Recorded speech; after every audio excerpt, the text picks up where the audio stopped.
In this class, I am going to teach you the basics of free vibration with damping. So particularly we are going to focus on viscous damping. So first of all, damping means it is the resistance to vibratory motion. So if a system has a damper, then we have to model the system like this. So the mass is moving with an displacement of x, then a spring is there, so it is kx, and a damper is there, so we have to put cx dot in the free body diagram. And it is very important that the damping force F is equal to c into x dot. Okay. So here c is the damping coefficient and x dot is the velocity. So that is dx divided by dt. Okay. So this is a system subjected to damping. So we are going to apply a initial force on the mass, and the mass vibration or the mass amplitude is reducing continuously. Okay, so this is because of the damping present in the system.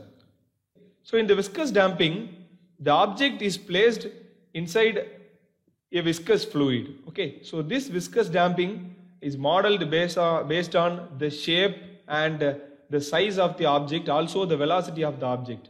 So one more thing affects the damping in viscous damping is the viscosity of the fluid and the flow passage. Okay, so here there is a small area is there. So if the area is high, then the system will achieve a low damping. Okay, if the area is low, then the system will have a high damping value.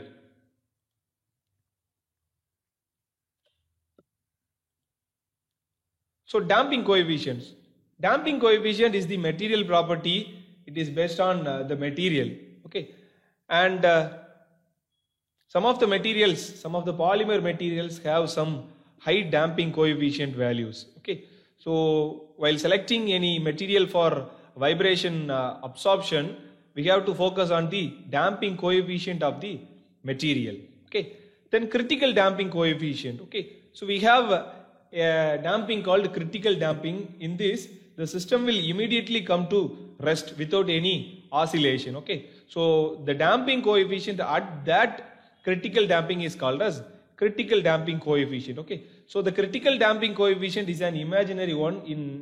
In the real time, you cannot achieve any system with critical damping, and the equation for critical damping is Cc is equal to 2m omega n.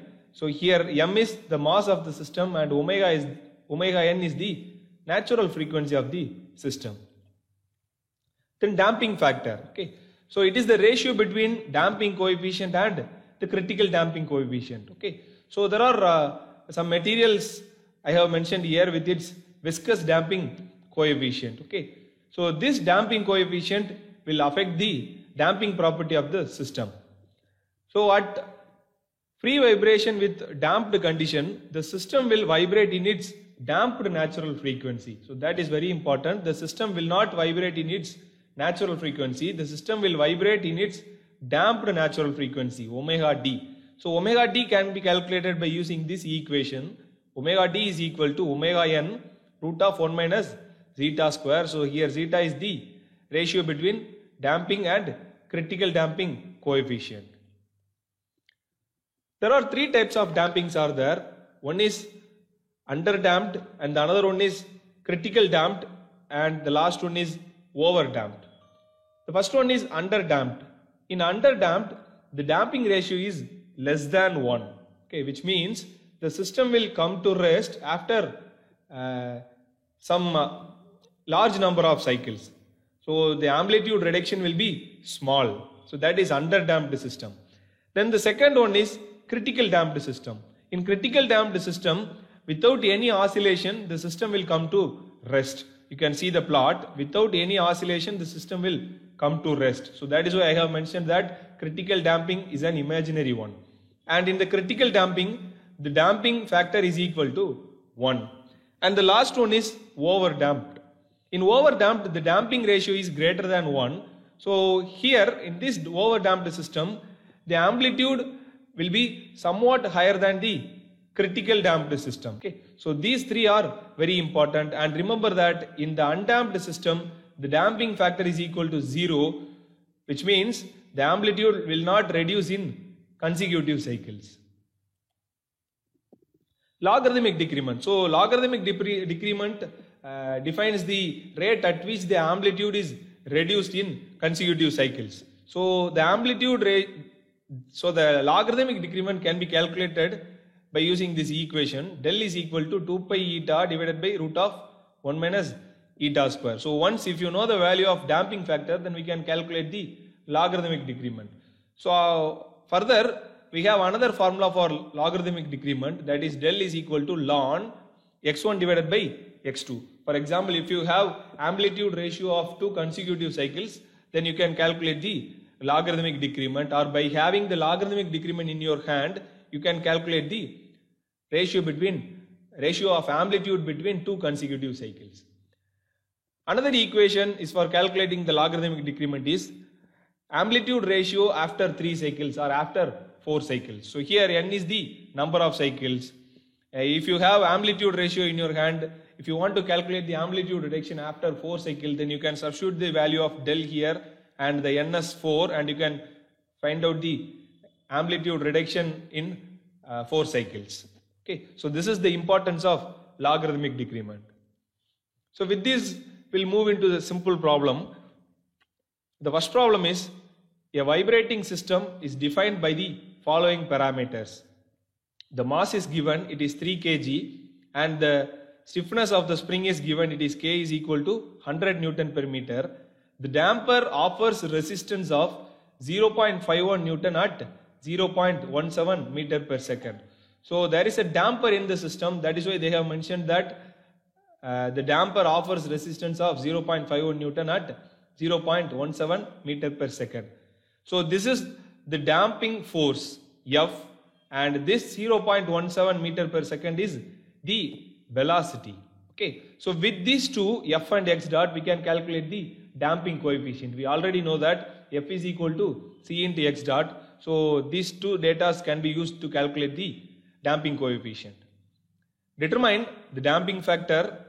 The second one, the natural frequency of damped vibration, then logarithmic decrement, ratio of 2 consecutive amplitudes, finally the number of cycle after which the original amplitude is reduced to 20%. Okay, we'll move into the problem. So first, I'm going to calculate the damping coefficient from the damping force and velocity. We know that F is equal to C into X dot. Substitute the value of F and substitute the value of X dot. You can calculate C. So C will be in Newton second per meter, that is damping coefficient. So first, I want to calculate the damping factor, and I know that damping factor eta is equal to C divided by Cc, and we know that the C is damping coefficient we have calculated in the previous step. So further we have to calculate Cc, and we know that Cc is equal to 2m omega n. So m is the mass and omega n is the natural frequency of the system.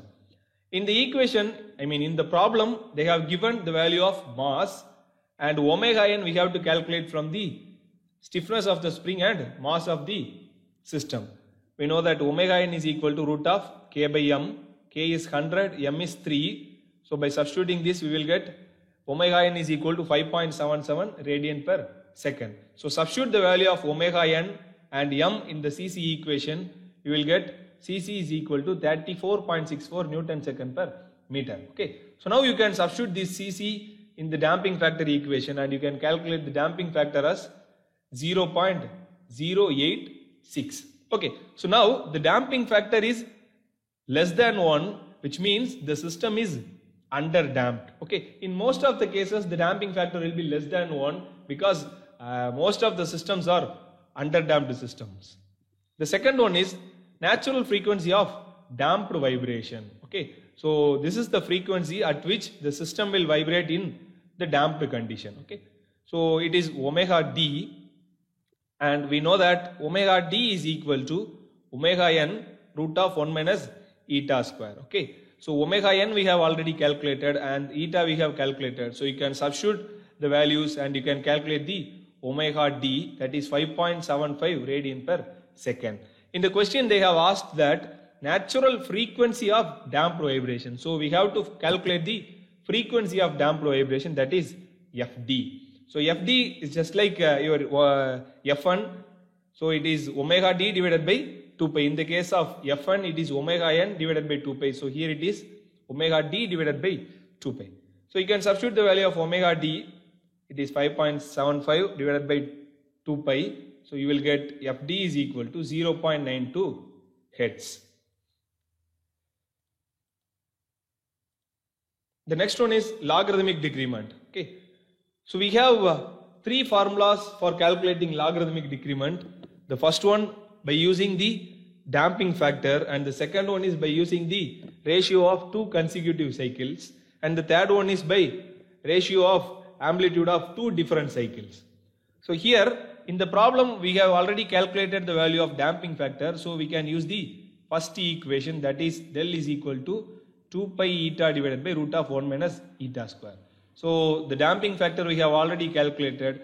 By substituting the damping factor value in this equation, we can calculate the logarithmic decrement, that is 0.542.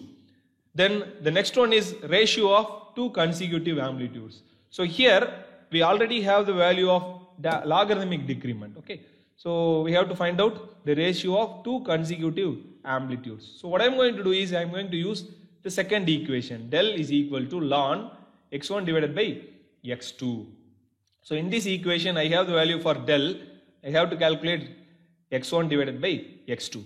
So to remove this natural ln, in the left side I am going to put e power del. So I am going to substitute the value of del. It is 0.542. So x1 divided by x2 is equal to 1.72. So finally the number of cycles after which the original amplitude is reduced to 20%. So this is very, very important. We don't know the number of cycles. So let us imagine it as xn. And xn is equal to 20% of initial amplitude. So it is 20 divided by 100 into x1. Further it is 0.2 into x1. So here I am going to use the third equation to find out the amplitude ratio. So del is equal to 1 by n ln x1 divided by xn. Okay. So in this equation I know the value for del. So I am going to bring the del to the right side and n to the left hand side. Further n is equal to 1 by the value of del is 0.542 ln x1, and in the place of xn I am going to substitute it as 0.2 into x1. So here x1 will get cancelled. You will have ln 1 by 0.2. So if you substitute this, you will get 2.96, that is nearer to 3 cycles. So you have to give the solution as a complete number. Since it is number of cycles, you should not write it is 2.96 cycle, it is 3 cycles. So this is how you have to calculate the number of cycles, amplitude ratio, logarithmic decrement and everything. So we'll move into the second problem. A vibratory system in a vehicle is designed with the following parameters.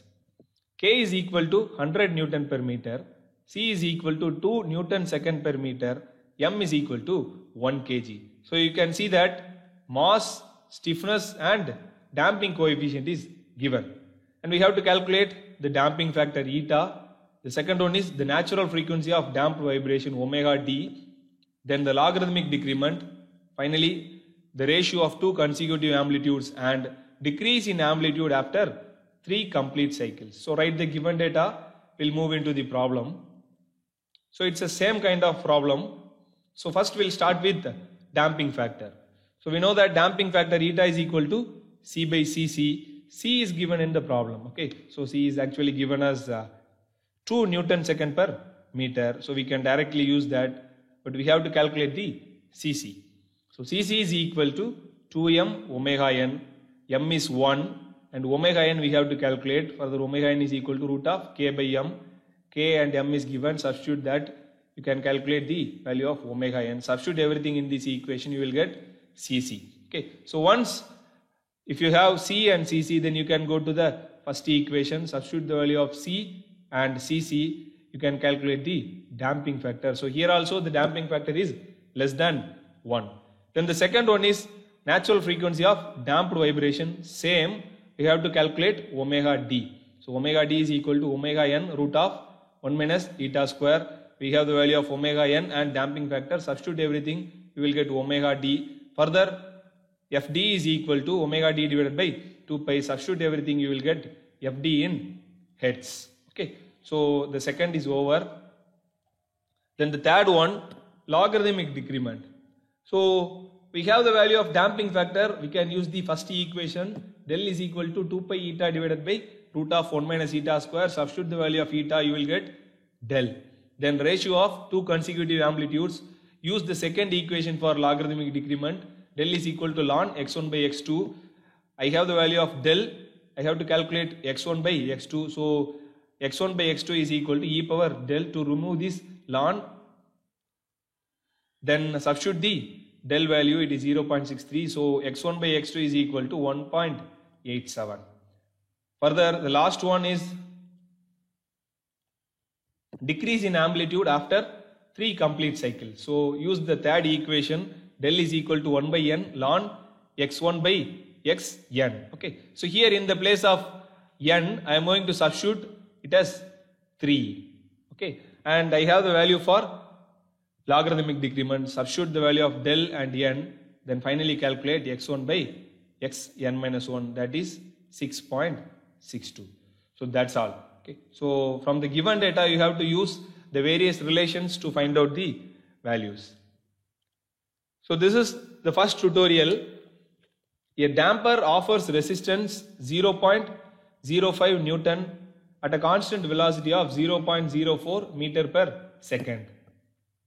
The damper is used with K is equal to 9 Newton per meter. Determine the damping and the frequency of the system when the mass of the system is 0.1 kg. So here the mass is given, stiffness is given, and the damping force and velocity is given. So this is F and this is X naught.